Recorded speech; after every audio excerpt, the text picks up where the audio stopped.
Basically مدینہ کی ریاست میں سب سے بڑا کل کیبنٹ سے وزارت داخلہ نے تمام تبلیغی جماعت کے لوگوں کو بھی آن لائن ویزے کی پرمیشن دے دی ہے. کیبنٹ نے کل کسی ایک جگہ بھی یہ خبر نہیں لگی، لیکن یہ اتنا بڑا کام ہے کیونکہ دین کی بھی ریاست مدینہ میں خدمت ہونی چاہیے اور اس کا کریڈٹ عمران خان کو جاتا ہے. قانون بن گیا ہے کہ پاکستان میں اگلے الیکشن جو ہیں وہ ووٹنگ مشین پہ ہوں گے، اور یہ کیا گیا ہے کہ یہ بھی عمران خان کی ایک سوچ اور خواب ہے.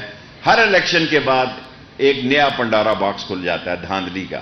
شاید اس الیکشن سے پہلے بھی کھلے اور بعد میں بھی کھلے. اور سب سے اہم فیصلہ جو ہوا ہے وہ اوورسیز ووٹنگ کا ہے.